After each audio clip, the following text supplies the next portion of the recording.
I don't know what to do. It's weird. Just stop it. It's weird. The Lord be with you. Let us pray. O merciful God, who has taught us in your holy word that you do not willingly afflict or grieve your children, look with pity upon all those for whom our prayers are offered. Remember them, O Lord, in mercy. Nourish them with patience. Comfort them and give them a sense of your goodness as you lift up your countenance upon them and give them peace. Through Jesus Christ our Lord. Amen. Good morning. It's great to see all of you all, and thank you for being part of this today. We are going to have a chance this morning to hear about, and maybe for some of you to learn more about one of the critical components of our pastoral care ministry at St. Peter's. And you're going to learn more about that. But I just want to hold that up to you as they begin to share. And they are Sandy and Charlie and Francis and Nancy. They're going to share some information with you about St. Peter's Cares, about what it is and how it is that it serves our church as a way of not only of holding it up, but also as a way of just providing you and all of us with some more information. So thank you all very much for being willing to do this. And who am I giving this to? Francis.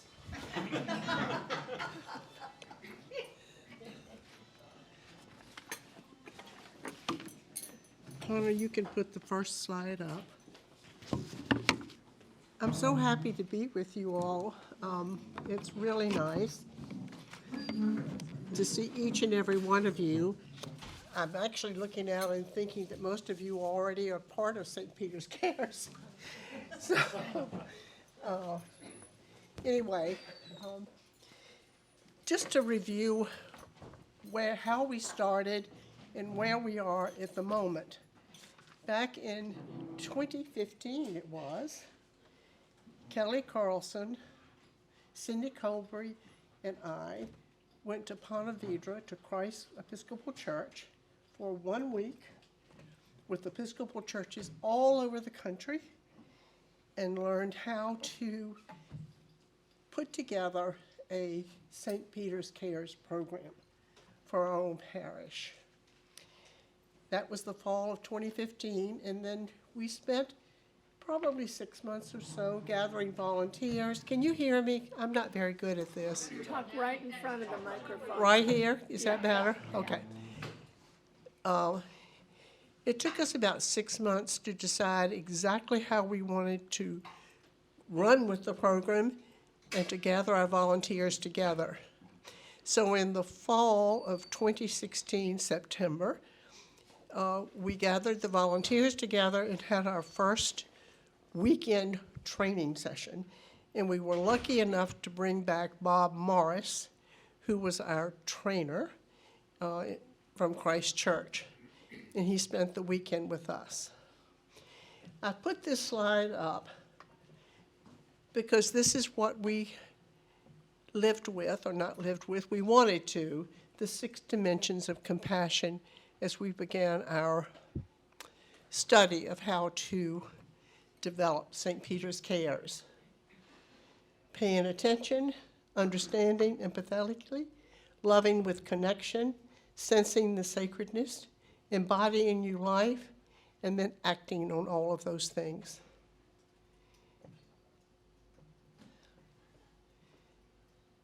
They were with me the whole time. They have been with me as we are now in our 7th year, 7th or 8th year beginning. 8th year, Nancy reminds me. So here we are together again, and we all of a sudden this year, after our training, I think, realized that several things had happened in those 7 to 8 years. One, our program is still thriving. We're excited about that. But we also realized that some parishioners had just moved on, had left us. Some moved out of St. Louis. And then we realized that maybe a lot of people during these years didn't understand St. Peter's Cares because we don't talk about it. It's very confidential. We don't go up to you at church and ask you how you're feeling or if you need a meal or can we pray for you. We just don't do those things. That's part of what we're all about, and as the paper on the middle of your table tells you. So we thought that maybe we needed to have a refreshment on what St. Peter's does and how we operate. I'm looking at my notes so I don't forget anything.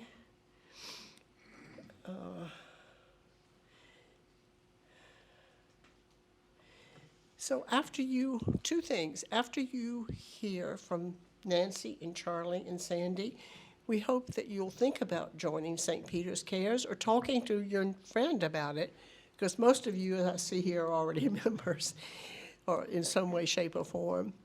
And also, let's have the next slide, Connor. I was reviewing some of my paperwork, and about, I think, 2 training sessions ago, we asked volunteers why did they participate. And these are the responses I got. Caring for one another, we can do more together, we're called to help, community, togetherness, love does change things, responsibility, thanksgiving, and unconditional love. You'll see that love is a thread that runs through the whole program. So we now are with 3 ministries, our food ministry, our prayer ministry, and our transportation ministry, which is we're rethinking it, how we're doing it. But anyway, I will turn it over to Nancy, who's going to give you some more information. And then Charlie with prayer. He heads our prayer team. And Sandy, who heads our wonderful food ministry. Hello, try this out. So since it is so confidential, you may wonder, how does it work? Frances and I are the shepherds, and we take turns answering an email line and a phone line every single day, twice a day.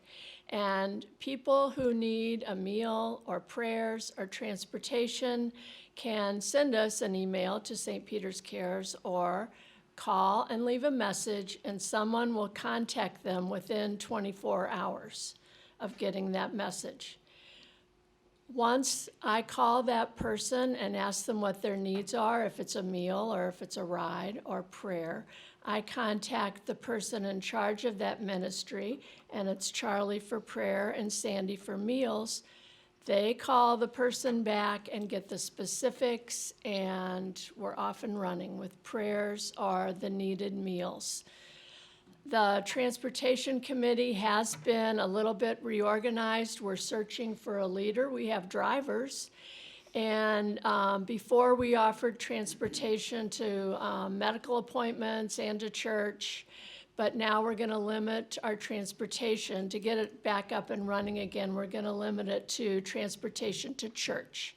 So any part of church, any of the programs that someone may want to attend, or regular church service. It could be one time or it could be many times. If you break your ankle playing pickleball, we'll come get you for church. You'll get there. So these are the 3 arms of St. Peter's Cares. And the reason, I think I should say that some people want confidentiality. They don't want to worry anyone who may see their name on a prayer list, or they're just not ready to go public with what their needs are. So we do keep everything strictly confidential.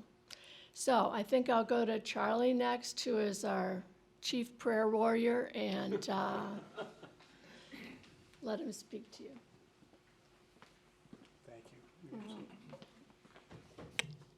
There are currently 9 members on the prayer team, and when I get an email from Nancy or Francis, I send it out with the description of who we're praying for, and attached to that is our prayer list. And currently, there are about 35 people on our prayer list that we're praying for. And I would like to recruit all of you for the prayer committee. And having spent my career in advertising, I want you to know that this is the first time I've literally preached to the choir.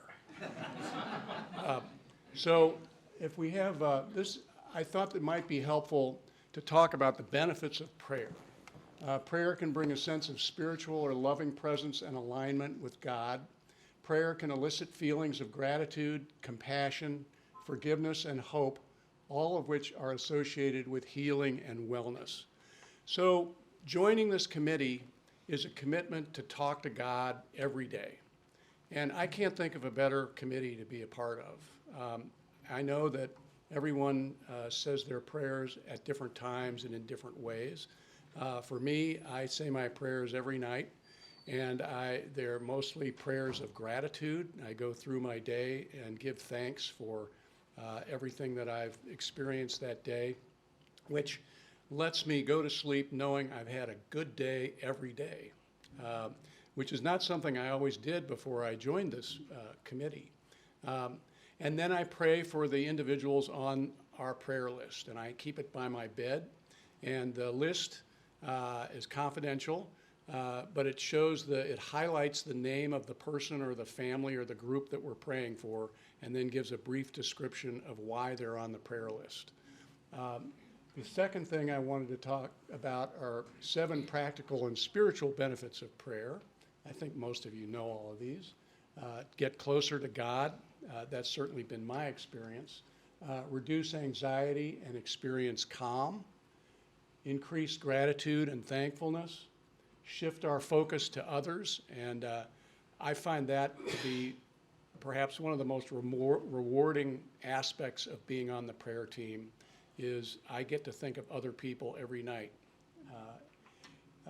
Hear from God, put off temptation, and then my favorite, bring about miracles. And we've had some people on our prayer list for a long time. I think we've been doing this since 2015, is that right? 2016.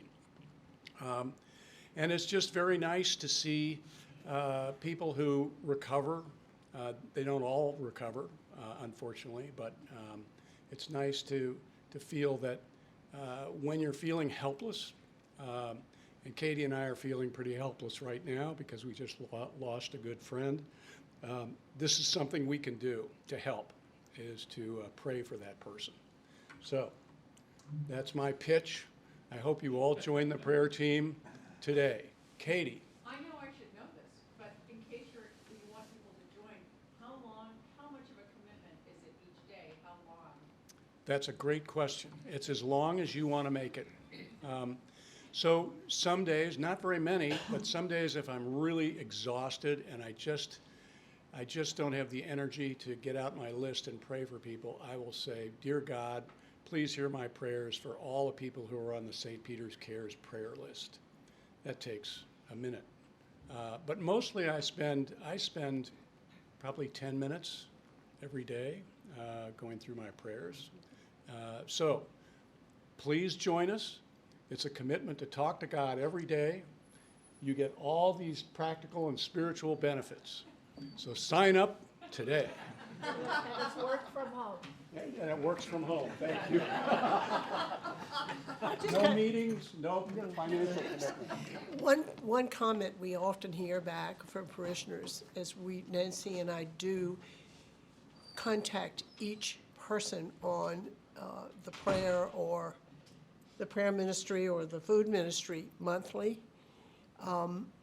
We often hear, I feel the prayers coming from each and every one of you. And we hear that more than once. So just a thought. We not only hear them, we feel them. That's really what the response is.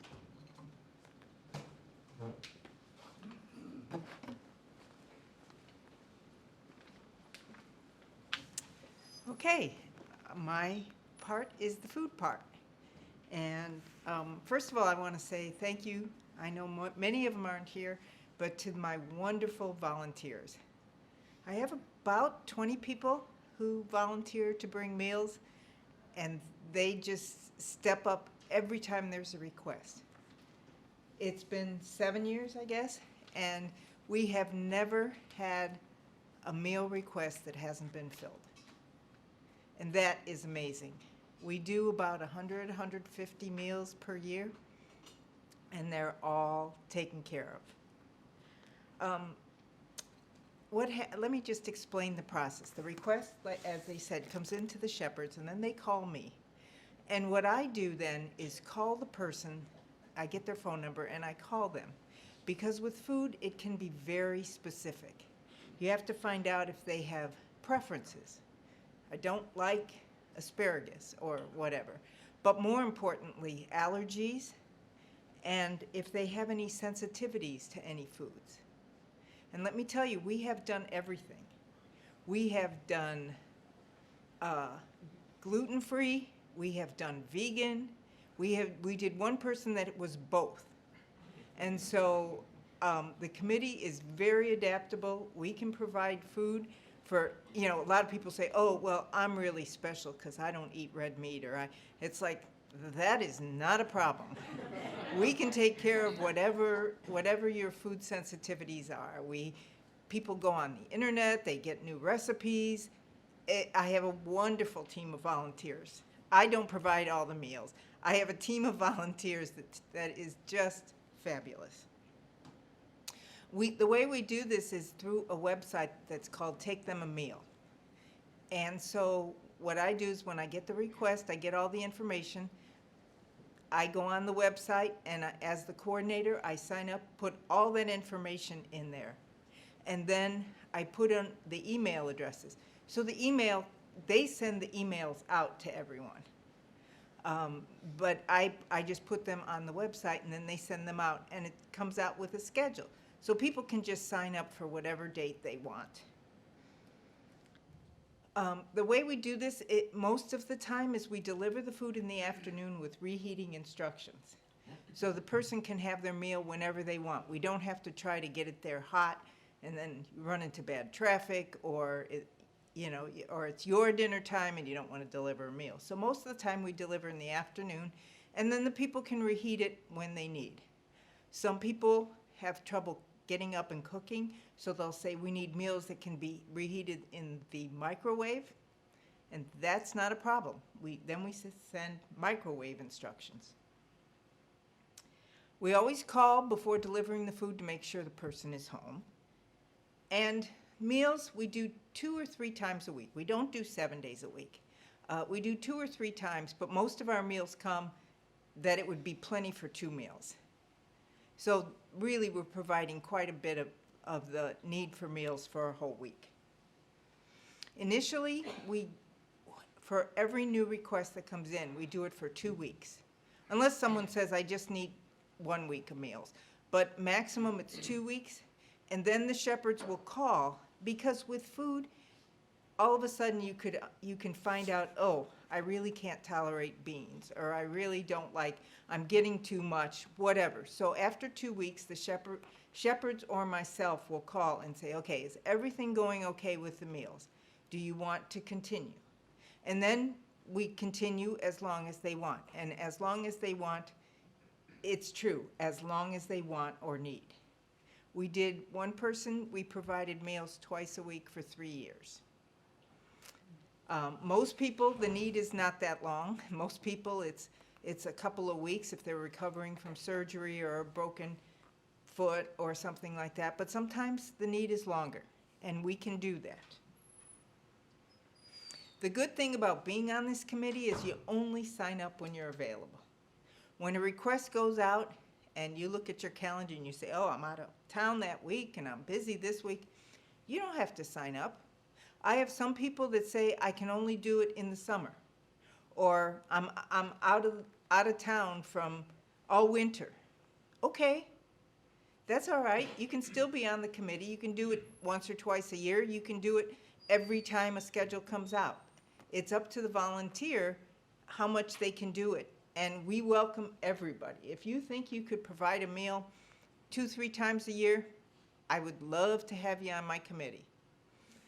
Some people, it's a matter of where the request is. If it would be too far to drive, or they're not comfortable driving to that place, then they don't sign up for that meal schedule. It's not a problem. Other people will do it. The meals are simple suppers. Usually we provide a main dish or a casserole or a soup, and usually a little sweet to go with it, but it doesn't have to be elaborate. Sometimes the sweet is ice cream or just store-bought cookies or something. You know, just a little sweet to go. Sometimes it's more than that. It depends on the people who are doing the meal, how much time they have. Just like Charlie said, we can always use more people on our committee.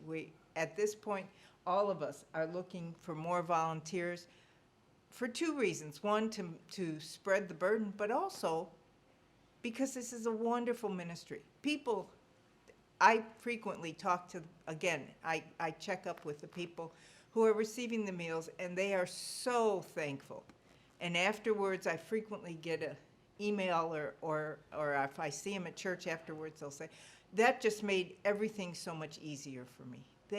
This ministry is one where we get, those of us who do the ministry, get as much out of it as the people who receive whatever we are giving. It is just a wonderful ministry. And I'm so glad that St. Peter's Cares has been around for 7 years, and I'm hoping it never stops. Yes? Question.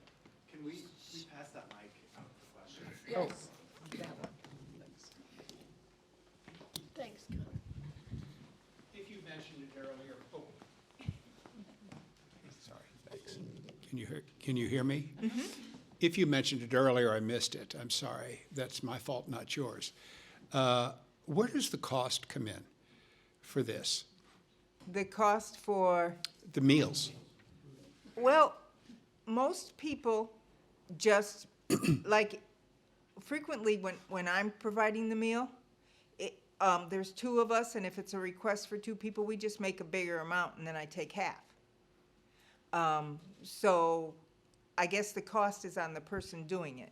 But recently, we have decided that for some of our people that provide meals a lot, the cost could be getting a bit of a problem. So what we have done is now the office has $25 gift cards to Schnucks. And so if you're going to provide a meal, you can run by the office and get a $25 gift card to help pay for the ingredients of what you're providing. So a parishioner here can make a donation to the church with a specific indication that it goes to support your efforts. Yeah, to help and defray then we costs. would, and this just started this year, that we provided gift cards. Up to this point, it's just been whoever was cooking the meal just cooked it. And again, what I was saying is it doesn't have to be, you know, a really expensive thing. It can be hamburger casserole, you know, but because part of what we're doing is just as we've talked about before, it's about love. It's about telling somebody that they are cared for at a time when things are difficult for them. And bringing a meal is a perfect way to show love. But because some of our volunteers do this every single time there's a meal schedule sent out, we are now providing $25 gift cards to help with ingredients. Thank you. Matt, go ahead. How are the meals delivered? Hold on. Is the person who cooks the meal delivering? Hey, Matt, excuse me. Let me just remind y'all that if we can make sure the microphone gets to you, because we record these, so Connor will bring it around. Go ahead. Oh. Thank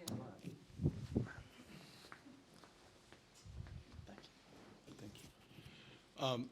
Who cooks, or who transports The person who cooks the meal is the one who will deliver the meal. is that ever an issue? Or has it been an issue? Not really. There's been a couple of times I've had people tell me, I can't drive that far, or in winter, some of our people that do cooking are not comfortable with transporting meals, and then they just don't sign up, is basically what happens. Are you volunteering that? I'm thinking about it. That'd be great. Sandy, can I? I want to tell them something I just read. I was thinking of you.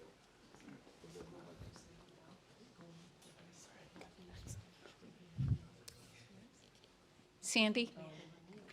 I was just going to say two things. One, my husband is always delighted when he knows I'm taking a meal because he knows our dinner is going to be a little bit better than it normally would be. He never says that, but you can see it in his eyes. And GPS is a great thing. Yes. That's always an easy way to get to someone's home.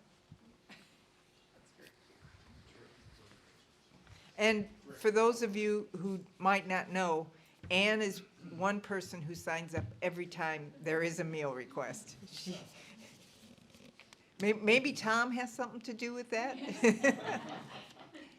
If you are, how do people know about St. Peter's Cares? Like, how do people know how to get in touch with St. Peter's Care if you are in need of that care? It's in the bulletin every week. Okay. And it's frequently in the Friday email too, but it is in the bulletin every week.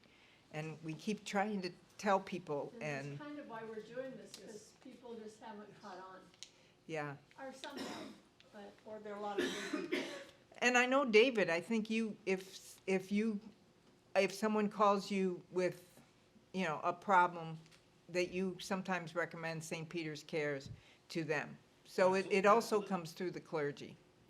I know Kelly, because she was in charge of it for us, she was a big pusher of it, anytime anyone would call her with a need. We have an information table too where the name tags are, that there's frequently a pamphlet about St. Peter's Cares. Should we mention that, Sandy, about it was on Taking a Meal? Francis just mentioned that on Take Them a Meal website, they also have recipes and ideas, and one of them that she saw recently was that Costco prepared meals are quite healthy. So Healthiest meals, prepared meals. healthiest prepared meals. So I don't think so if you volunteer to be on the committee, this does not mean you have to take a home cooked meal. I know one time one of our volunteers, she had signed up, and the day before she was supposed to take a meal, her stove went out. So she went, in her case, she went to Straub's and got a prepared meal. It's really showing love. It's less about the food, more about the love, although the people always love the food. Sally? Not everybody reads the bulletin. And David, maybe if you promoted it in your announcements on occasion, just to make sure that everybody's aware of this. I'll make sure that happens.